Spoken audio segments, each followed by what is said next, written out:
this. So I'm going to address where what has, I think, caused a little bit of confusion along the way. And this is, I haven't stated this anywhere before, but one of the things in the Safe Baby Court was that drove me toward those, where on the average it takes 3 years, 3+ years for a child to get to a permanent home that's in state custody.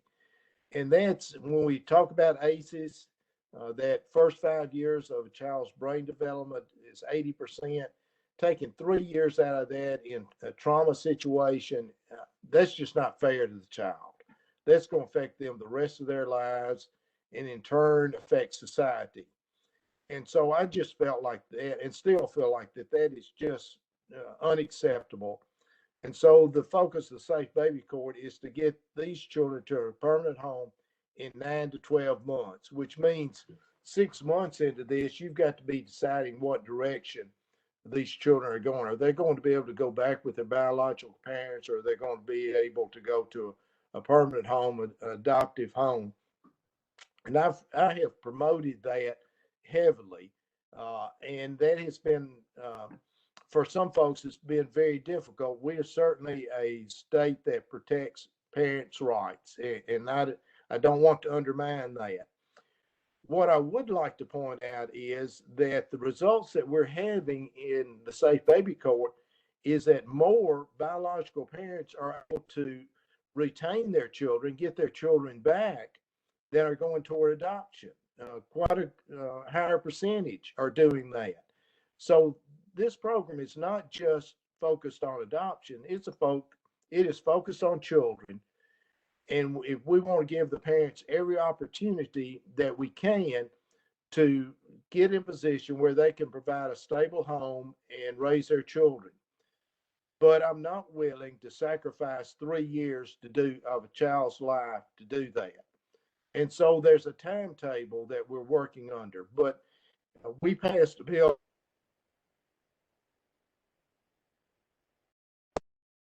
a child.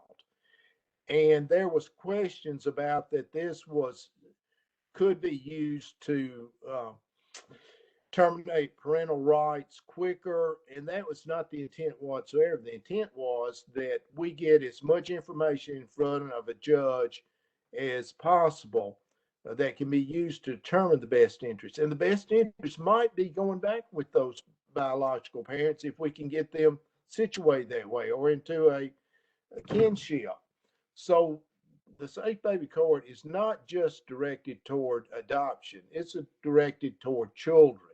And what is the best interest of that child, and what can we do to help get these biological parents that have lost their children in a situation where that they can raise their children and not be under the children be in the custody of the state and coming back and forth. We want this to be permanent, whether it is with the biological parent or with the adoptive parent. So I've kind of covered both of those points there, that had some pushback on this best interest of the child legislation in committee and on the floor that we passed yesterday, that, well, we're tilting these scales away from biological parents, and I push back against that. I think that the best interest of the child is where we need to focus. If we do that, then the biological parent has as much opportunity and more opportunity,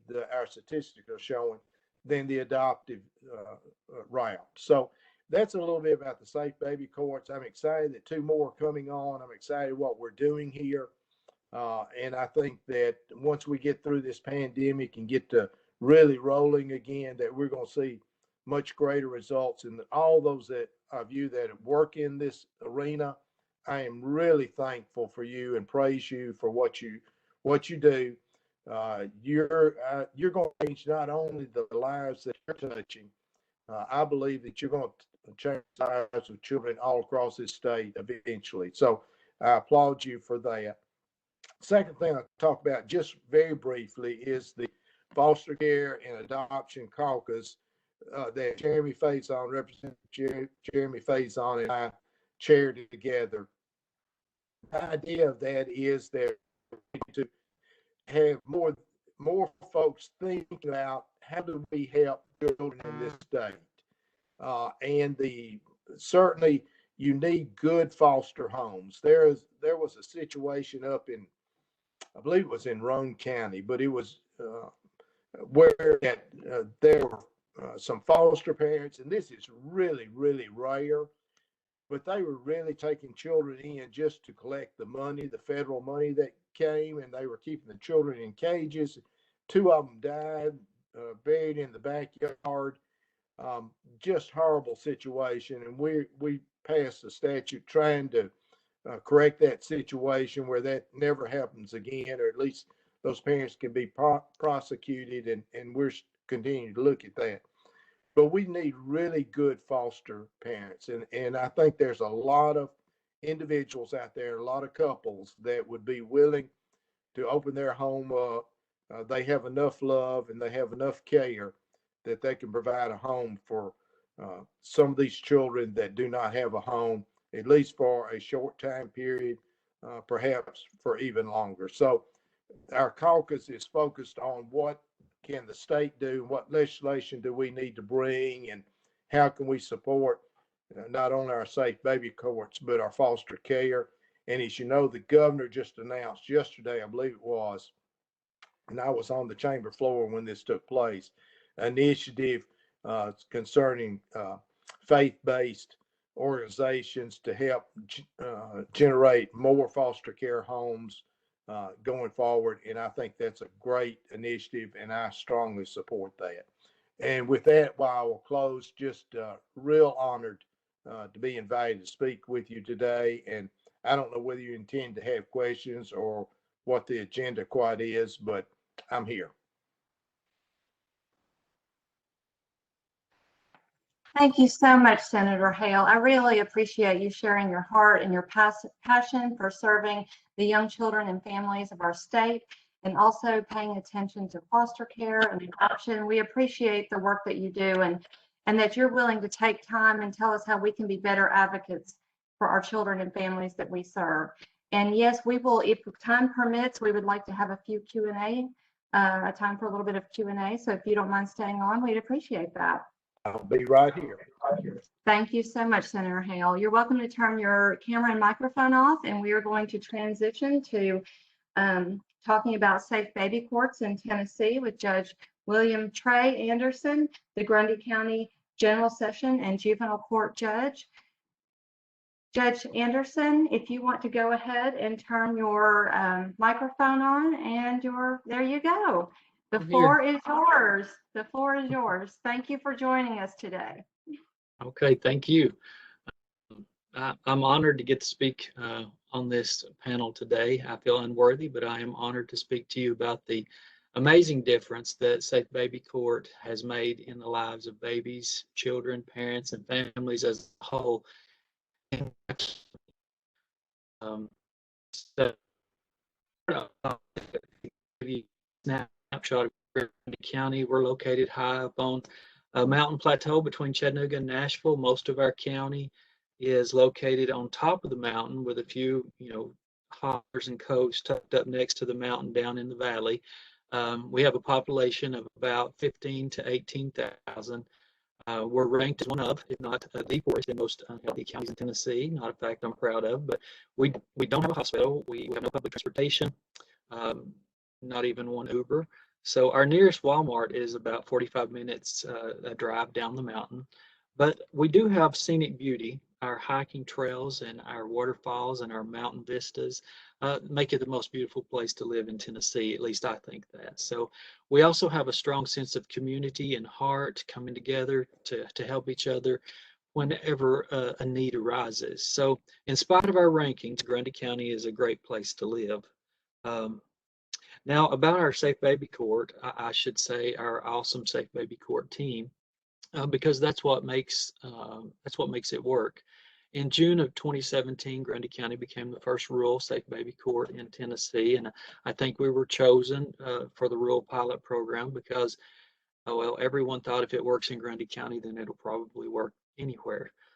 But I'm proud to say that it has been successful. I know that's because of our caring and our hardworking team, and because our wonderful community has embraced us and supported us. So when we had our first meeting, that was at the Smokehouse in Monteagle, 0 to 3 sent Darnisha Bell, and the AOC sent Stephanie Etheridge to get us started. And I really thought there's no way that we could get this going because it just seemed too good to be true. But we got our funding and we hired our great coordinator, Deanna French. She and I went to our first cross sites training in Florida, and I came back a little discouraged because they had everything. These other safe baby sites around the country had everything in their counties, from rehab facilities to therapy dogs.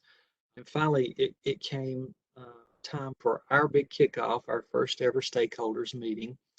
I thought we would be lucky to have maybe 10 service providers there, but something really magical happened.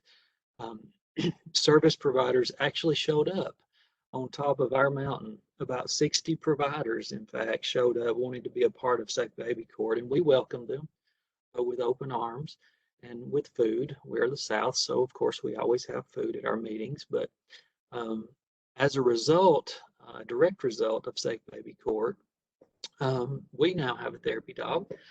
Our entire courthouse, our sheriff's department, our police departments have all had trauma-informed training. Our courthouse staff and our female inmates over the sheriff's department transformed a storage room into a Safe Baby Court waiting room, fully stocked with books and stuffed animals and soft couches and rocking chairs. We've partnered with local partners to bring A&D treatment to Grundy County. We've partnered with transportation providers to cover the cost of transportation for our clients. We've partnered with local gas stations to get gas vouchers for our clients. We offer free trauma therapy for our families by out-of-county providers. We partner with our local Head Start to provide free trauma assessments for our clients. Our Isaiah 117 house is under construction. That's not under Safe Baby Court, but we support each other. We partnered with community members to provide ACEs training to our clients and the entire community. We created an annual diaper drive to raise diapers for our clients. We partnered with Save the Children to get an early steps coordinator, home visitor, and a Kinder Boost camp. Deanna told me last night that our team is working on some new things, grandparenting class called PASTA, that's new to me, and a substance abuse parenting class. I know I have missed some. But how it works, I think of Safe Baby Court as the hub of a wheel that brings all the resources and service providers to our families. But before we started Safe Baby Court, we didn't have a wheel. We had a few spokes laying here and there, but our coordinator, Deanna French, gathers all the resources and providers, and together, as a result, there's a team approach to helping families overcome substance abuse, a team effort to overcome domestic violence, or whatever the obstacle may be that a particular family is facing, to create that healthy forever home that every child deserves. Safe Baby Court's different, and it looks different from traditional dependency and neglect and abuse cases in juvenile court. In traditional cases, after the preliminary hearing and the adjudicatory hearings, they're reviewed every 3 months. But in Safe Baby Court, each case is reviewed every month because we alternate between court and family team meetings, and the coordinator is in constant contact with the family as well. So at least every month, the family's needs are being addressed, whether it's activating new providers or dealing with a relapse or celebrating recovery. The contact and the frequency is so important because we're not just holding them accountable, we are supporting them, preventing setbacks. We're walking the journey with them. So I believe that makes all the difference in Safe Baby Court. And I'm in a unique position in that I'm the General Sessions Juvenile and Safe Baby Court Judge for Grundy County. So I see these parents in domestic court, criminal court, truancy court. Even if they get a traffic ticket, I'm right there. So if they come in front of me for one of those and they're in my Safe Baby Court, we're going to talk about their progress or lack of it in traffic or truancy courts. So in Safe Baby Court, we work with the entire family. If there are other siblings not even in the 0 to 3 age, they become part of our caseload. We stagger the docket so we have a designated time to spend with each family. I come off the bench, sit down with the parents, grandparents, foster parents, children. I even get to hold the babies. Of course, that was pre-COVID.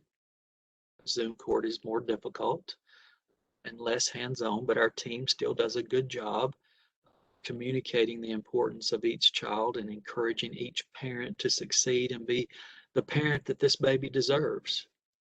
So speaking of COVID, Rosalind wanted me to touch on how we have been navigating Safe Baby Court during the pandemic. As you know, the court shut down March 2020, so I had no knowledge of Zoom. But after we saw there was no quick fix and our families were kind of stuck, not moving forward, we decided to embrace Zoom and try to make it work. So we had our first Zoom hearing in July of 2020. And surprisingly, it worked. A little bit different, but it worked. The ALC gave us laptops for our parents to use to log on or during the hearings, and our team made it work. So, in fact, we quickly got all of our cases up to date and back on schedule.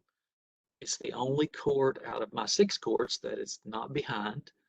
We're up to date. It's worked so well that we are going to have one Zoom day a month in addition to our in-person court as well. So to wrap things up, I've been working in juvenile court and the welfare system in some capacity or another for over 30 years, and I see second and even third generations come into care. Our Safe Baby Court has been up and running since June of 2017, almost 4 years. We've served over 75 babies and children, reuniting the family and finding permanent placements, forever homes for these children. We've been blessed because not one family, not one child has come back into the system. And that gives me great hope for the future of our children. I hope that y'all feel that way as well. I know I've spoke fast because I didn't know exactly how long I had to speak or how long y'all wanted me to speak, but I hope I've not bored you. But I do hope I have influenced you to support and expand Safe Baby Courts into every county in Tennessee because every child deserves our best effort. So thank you.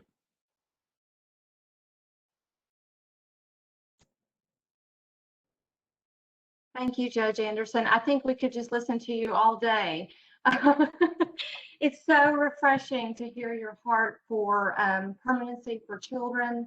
And you said a couple of key words that I know that our participants are just, like I said, hanging on every word. They heard adverse childhood experiences, trauma-informed, infant and early childhood mental health, all of those principles, permanency, working with families, making it convenient.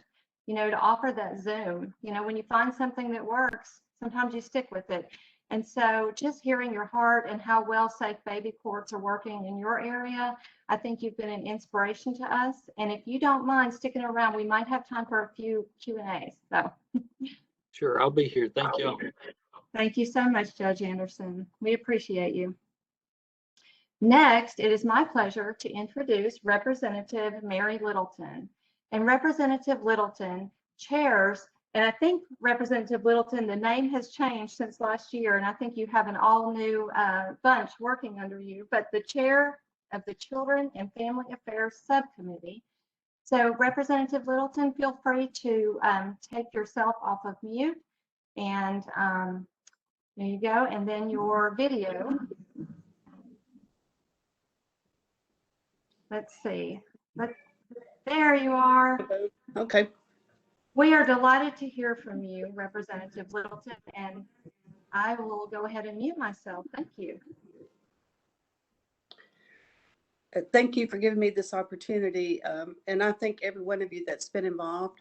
I've learned so much already, and I want to thank Senator Haile and Judge Anderson for their hard work on the Safe Baby Courts. I was in the meeting that he was watching. The meeting last night was actually in Dixon County, and they had brought in all the stakeholders in the county, and it was really interesting to see how many opportunities that we have out there to help everyone. So thank you guys for your hard work.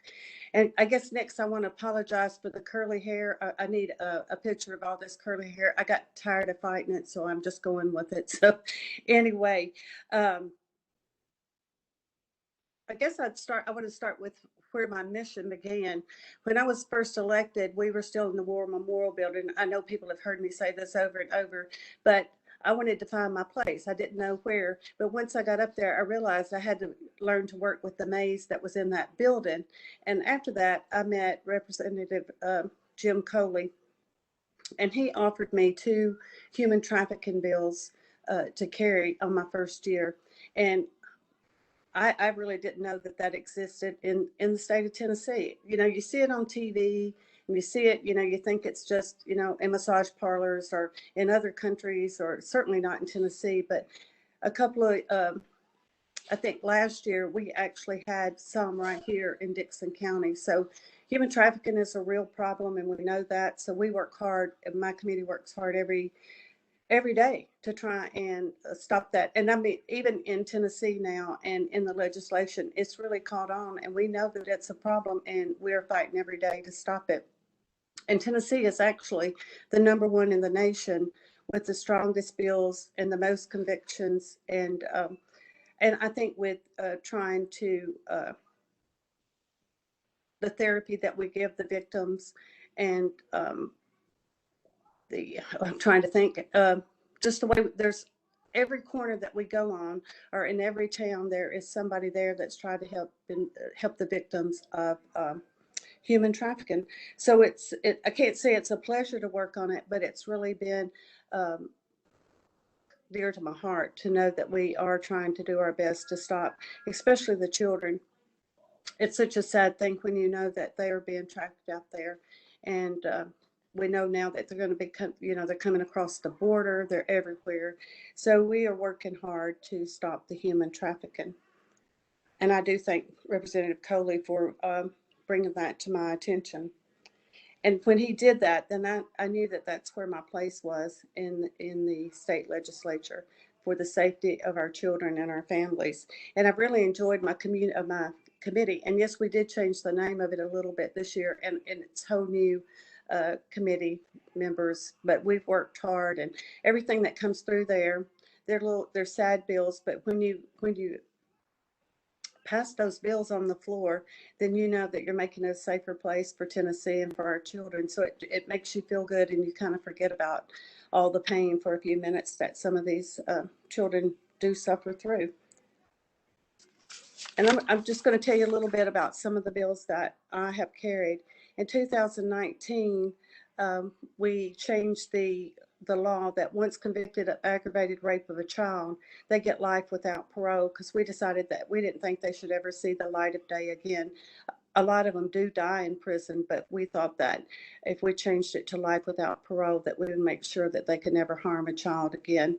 And then in 2020, for years, the age of aggravated rape of a child was 3. So we raised that to 8. So 8 and under is now aggravated rape of a child. And that's of course, the worst of the worst. And those are the ones that will get life without parole. And then we worked with the ACEs. We know that that's real important. I've taken some of those classes. So we know that that really affects children, the way that they learn in school, and the way that they grow up to behave. So now divorcing parents with underage children will have to watch a video, and that way they can learn what their arguments and stuff do to those children. And we're hoping that that will help them maybe not argue so much in front of their children. And I serve on the Second Look with Craig Hargrove, and we meet quarterly, and they're brutal cases. But we have learned to take from, Greg does a summary. Sorry, my grandson's here. We do, come here and say hi, and then you've got to go back and watch TV. There he is. Go watch TV. Sorry about that. So we work closely, and Craig sends us out a summer. We all get together the last quarter and go over what we think could change things. And this year we've brought several things to light that we learned in the second look. So we're hoping that we can get that through legislation. And I want to go back and touch a little bit on what Senator Hill said about the assisted adoption. That's what I name my bills instead of the numbers, so that helps me keep up with them. But this family did have 5 children in the home, and they were getting assistance, but they starved these children to death. And one is buried in Knox County, and then they moved to Roane County, and they starved a little girl, and they buried her in a barn. So this bill will just say that we don't want to infringe on homeschools or adoptive parents, but this bill simply says that when the children were, like I said, homeschooled, and so they were sent it in a record as if they were still alive, and they weren't. But this says that they have to have a statement from the school saying that the children are in attendance, and if they're homeschoolers, they have to have a physical a sheet, which, you know, all children should get their physical once a year anyway, and they just have to send this in to DCS, and then we know that they are alive. And somebody said, well, why the school? Well, it's the law that if you see an abused child or suspect that there's an abused child, then you're supposed to, the law says you are to report that to DCS or to the 800 line.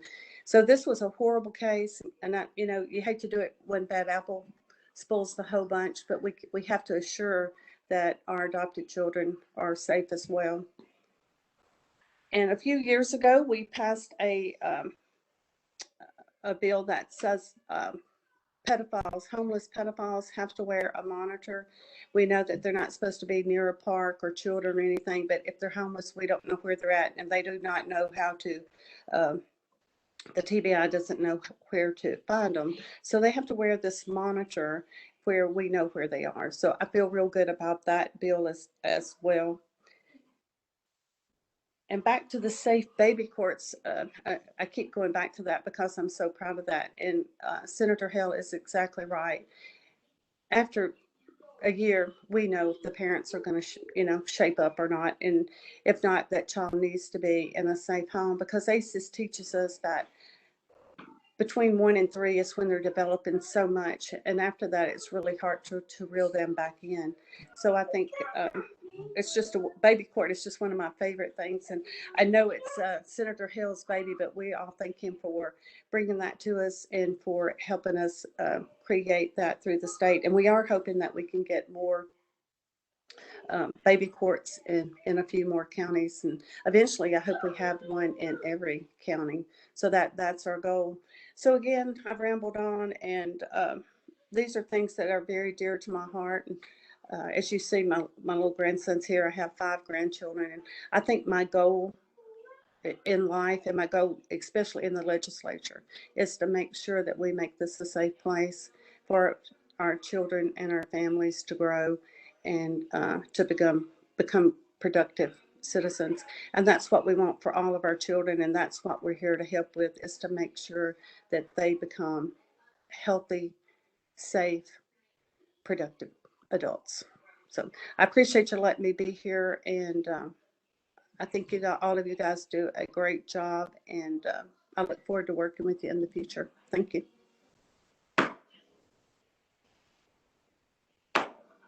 Thank you so much, Representative Littleton. We so appreciate your work for children and families. You mentioned human trafficking, and I'm happy to know that you were serving on that, and that's on your radar. Also, your work with the Second Look Commission. Thank you for bringing up adverse childhood experiences. We hope that we'll get more legislators and policymakers trained regarding adverse childhood experiences, and just the importance of addressing the needs of infants and young children, because we know those years are so critical to their development. And so we are just happy that those sorts of things are on your radar and that you are advocating for the children and families in Tennessee. Thank you again, Representative Littleton, for joining us. So we are at 10:30 Central, 11:30 Eastern. We have a few minutes for questions.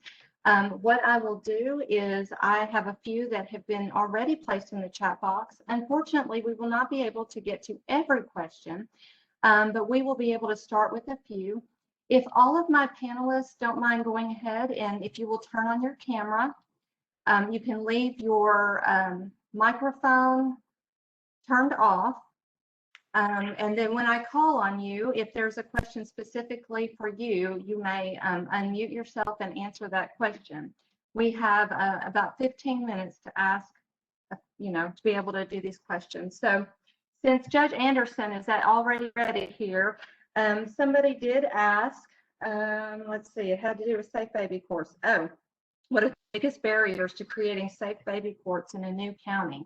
So I don't know if you can speak to what some of the challenges are when you were starting your safe baby court, and maybe how we can advocate for more safe baby courts in the state of Tennessee. Oh gosh, I knew I shouldn't turn my camera on first. That's like being the student in the front row, Judge Anderson. Exactly. Gosh, we had a lot of barriers because we are kind of secluded up on top of this mountain. And so transportation was a big issue for our folks, and still is. We've tried to navigate that, but transportation was a big issue. And just really not having anything, just starting from nothing, basically, is what I felt like, starting from nothing. That was, I guess, our biggest obstacle, was the transportation and starting from nothing. And it really didn't start coming together good. And they kept telling us, 0 to 3 kept telling us that once you get the coordinator hired on, these things will start moving. And so, and it did. Once we got the coordinator, and their focus is to pull all that stuff together. And then also, one of my personal big challenges was to stop being so traditional in my court. The formal, the judge walks in and everybody stands, and they still do that. But when I went to the first cross sites training, they had a judge there speak, Judge Cohen, and I felt like she gave me permission to start running the court the way I've got a counseling background, and start running the court the way I always wanted to. And so now, if I can unzip my robe and come down off the bench and sit down with the people, and I think that's important, because I mean, sometimes you got people that have just lost their children right there, and they need a minute to breathe and to process, or just to get to connect with the people. And so I guess I gave myself permission to stagger my docket and to spend more time with each case. And I'd say, just don't be afraid of change, and just go ahead and try something. The biggest benefit is to hire a really good coordinator, safe baby court coordinator, because they really are the key to making everything work.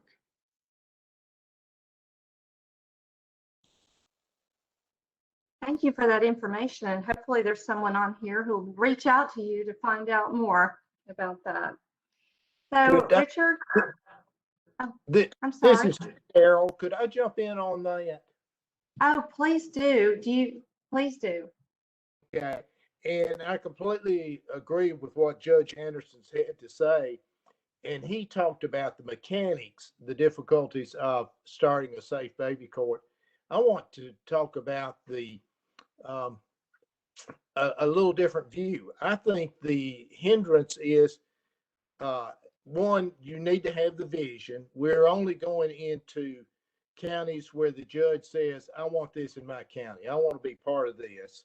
So I think you have to have the vision of what can take place. I think you have to have the desire to want to do this. And then third, I think that you need the commitment that we're going to make this work.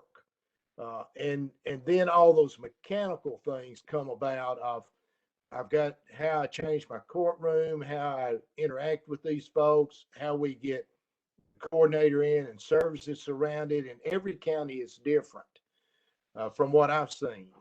But I think that these three things are really out there, that it's important that you have a desire, have a vision to see what can take place, a desire to do it, and a commitment to follow through. Thank you, Senator Haile, for providing that really important perspective. I appreciate it. We do have a question for you, Senator Haile. You talked a little bit about faith-based initiatives, and you also talked about just the need to have good foster homes. Can you tell one of our participants asked, how do we basically get more good foster homes out there, because they are seeing an increase. The person that wrote this comment said they're seeing an increase in children coming into custody. So if you could talk a little bit more about your initiative and also about what we can do to help recruit more foster parents. Well, certainly the Caucus, Foster Care and Adoption Caucus, that's one of the things that we've talked about is how do we go about really educating our public about the opportunities that come about in foster care.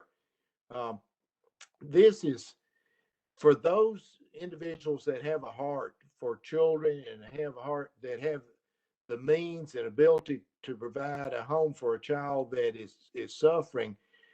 It is a great reward. It is absolutely a great reward that you have been able to impact a child's life for good.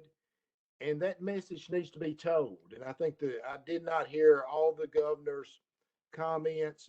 I just really heard the news reports on this, but certainly faith-based organizations are not the only place that people with good hearts gather. I don't want to indicate that whatsoever, but that is certainly a good spot to begin with. I would think that hopefully folks that are faith-based have had their heart touched by the word of the Lord, and that understand that there is a responsibility and an opportunity to serve our fellow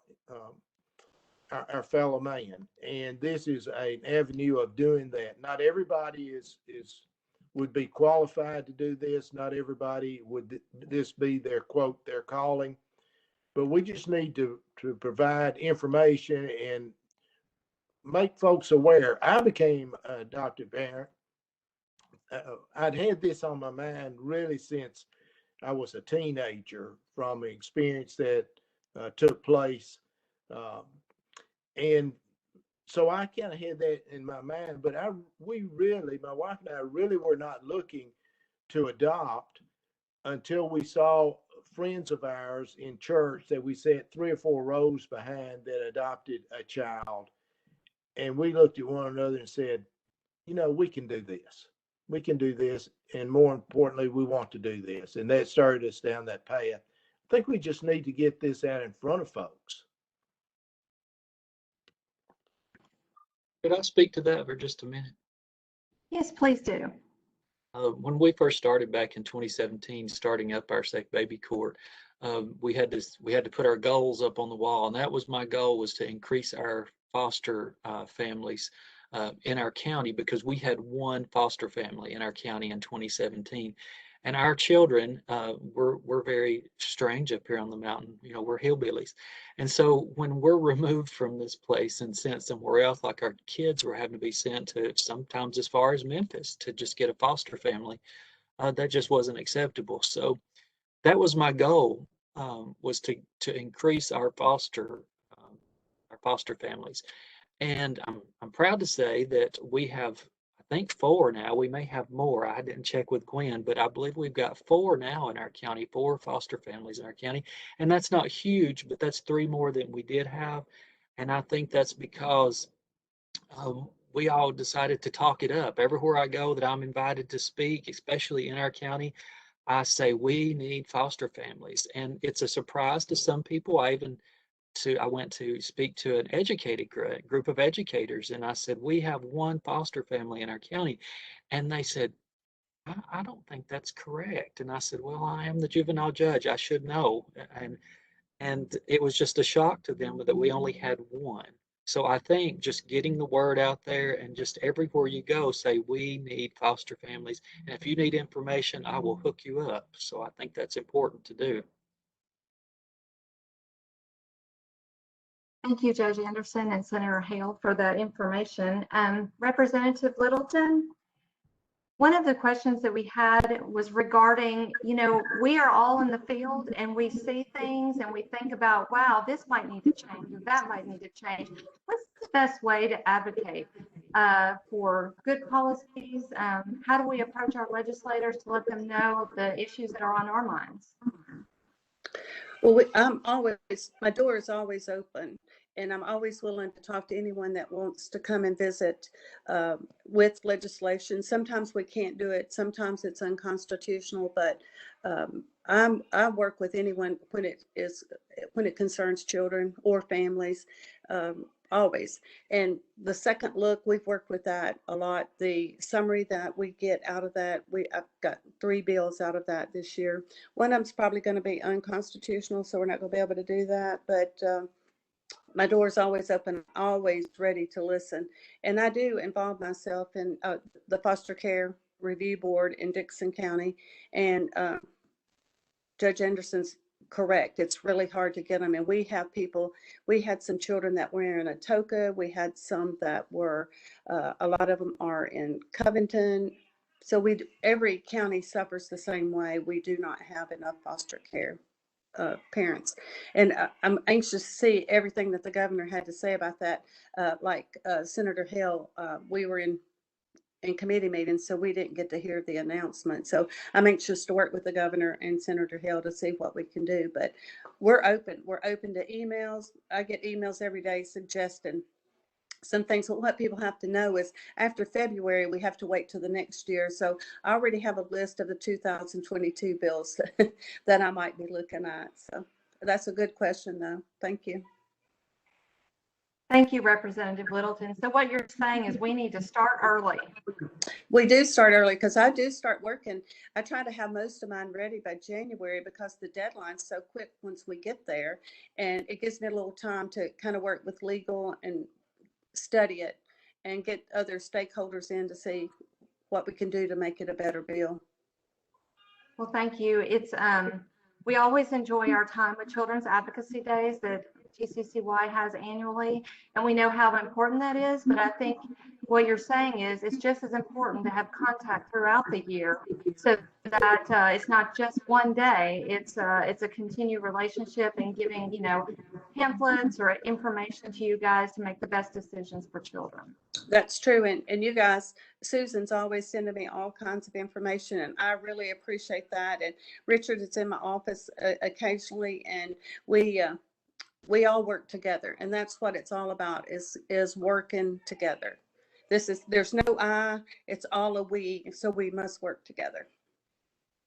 And I do appreciate that, because it is a collaborative effort amongst all the child serving professions so that we can make Tennessee a safer place and a better place for children and families. And somebody did bring up on the chat box, and we're going to have to wrap this up real quick, just let's not ever forget the teenagers. They are children too. I have 2 young adults. One is just turned 18 and another one is 22. And I tell you what, I still parent them every day. And so we need more foster homes for our teens as well. And so let's keep them in mind when we're talking about serving children and youth. Thank you, Representative Littleton. Yes, and you're exactly right, because the teenagers are harder to place. And that's why we're trying to get them early so that we don't have troubled teenagers. So no, we think about them just as we do the others, but we're trying to prevent the younger ones becoming troubled teenagers. So we just all have to work together. And somebody just said I'm adopting a teenager, and that's fabulous. I like to see that. So I know some of them need therapy, and some of them just need a good parent. Some of them just need someone to reach out and hug them and love them and let them know that they are wonderful teenagers and wonderful children, and they just need the right person to help them along their path. You couldn't have said it better. Thank you so much, Representative Littleton. And we do want to make sure that we end on time.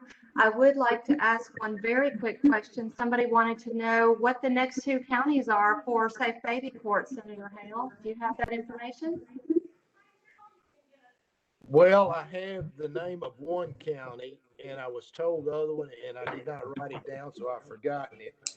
Sumner County, my home county, has requested a safe baby court, and I'm real thrilled about that. I have intentionally not promoted Sumner County because I felt like this was too important to be viewed as something that was that I was trying to bring to my particular area, and so they requested this independent of me. So I'm real pleased that they're one, and I'm apologize to the other county, but I have forgotten which county it is now.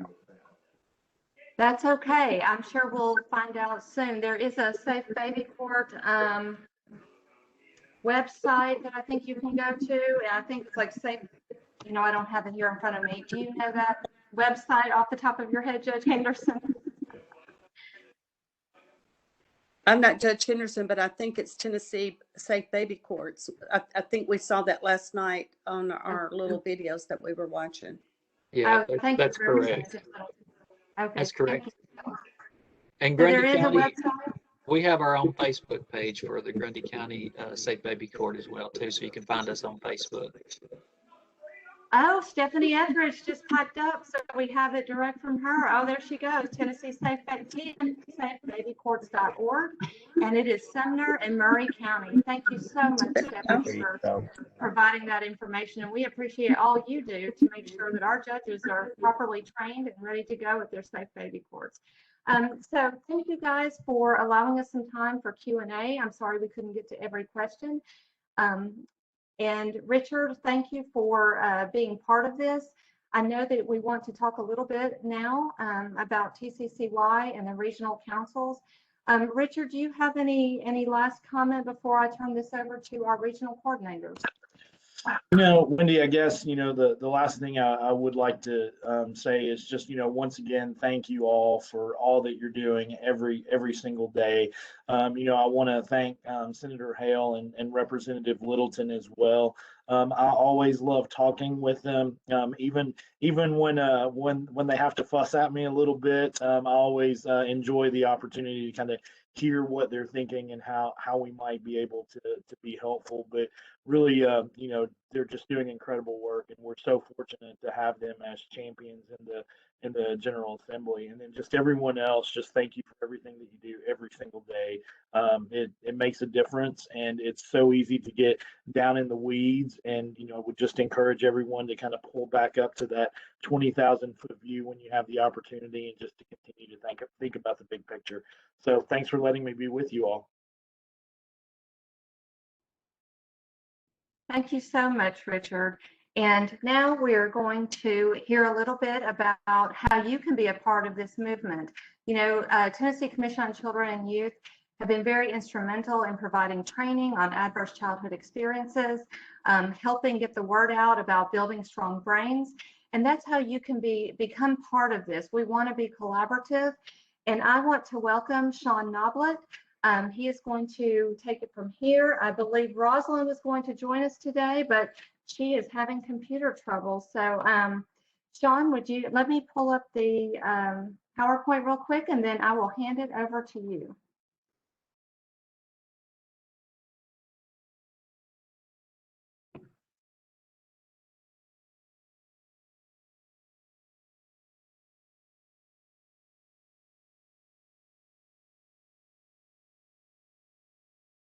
Good morning, and thank you, Lynn. Thank you so much, Wendy. On behalf of Rosalind Lavelle Rice, the Southeast Regional Administrator, Susan Cope, the Mid-Cumberland Regional Coordinator, and myself, Sean Noblet, the South Central Regional Coordinator, we'd like to thank you for your attendance.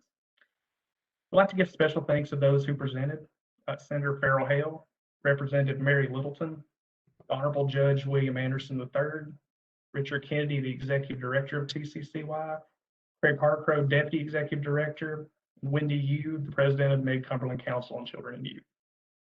Special recognition also needs to go to the people who assisted with our technical assistance: Bill Latimer, the IT Director for TCCY, Jerry Moore, the Southwest Regional Coordinator for TCCY, Christy Paling, the Upper Cumberland Regional Coordinator, Anita Etchler with UT Extensions, and Jesse Weisler with Robertson County Courts.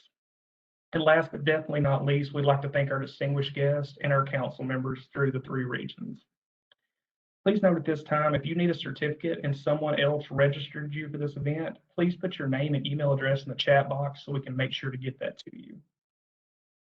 If you would like to know more about your legislator or legislation, slides have been provided with this great resource information, and also this link will be placed into the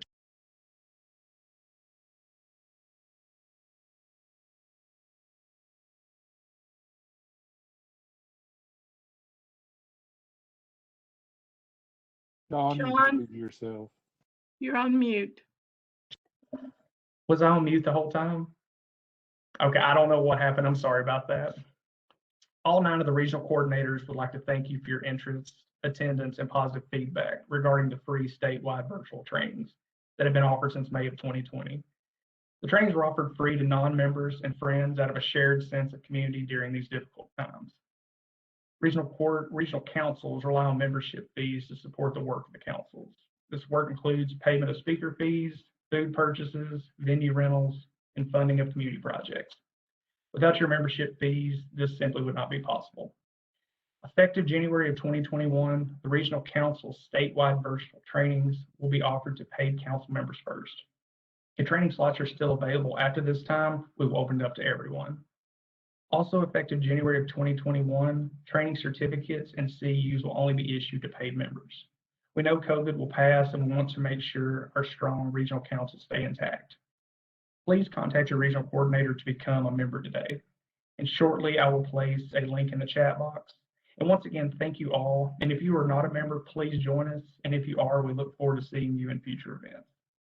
Thank you, Wendy.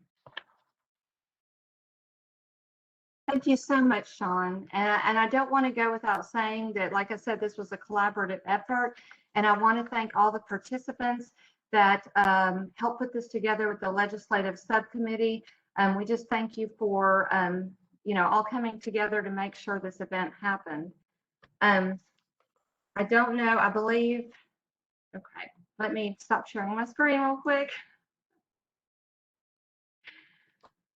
We are just out of time. Again, I want to thank TCCY. I want to thank Senator Haile, Representative Littleton, Judge Anderson, again, Jerry Moore and Christy Paling and Bill Latimer for helping us with the technology. We cannot do it without you. If you want to get a certificate, again, they will be sending these out. Contact your regional coordinator, or if you want to contact Susan Cope, especially if you're in the Mid-Cumberland region, we will make sure that you get those certificates. You can find all of their information on the TCCY website. And one last note, I just want to thank Steve Petty. He does work with a lot of the policy and the youth advocacy, and so he puts together the TCCY Advocate. And if you are not subscribed to the Advocate, and you want a lot of reading material to keep up to date on what's going on in serving children and families, feel free to visit their website, get information. This event will be is recorded and will be on the TCCY website, along with all their other recordings like Children's Advocacy Days. So if you ever get to the point where you need some reading materials or some viewing materials, there's a wealth of information there. I believe, Susan, I don't know if she's on here, Richard or Susan, is there anything else that I may have forgotten before we adjourn?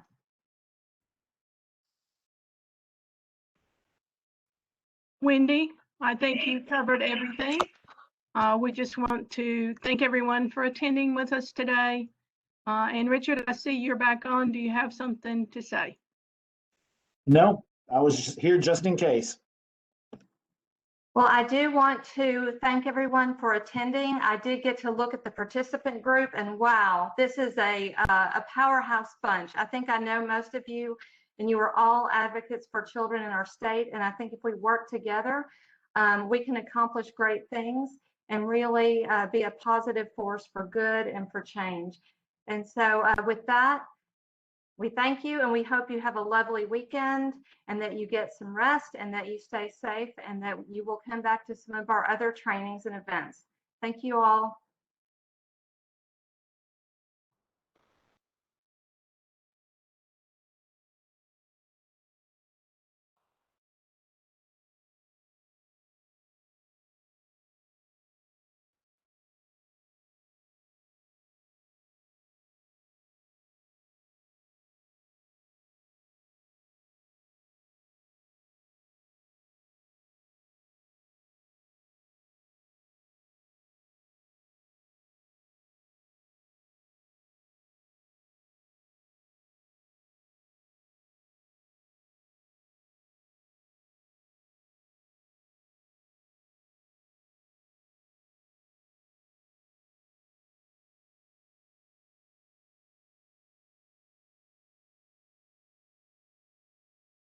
Hey, Jerry. I'm here. Do we still have attendees signing off? You got about 28 still left. Okay. Is there anything I can help?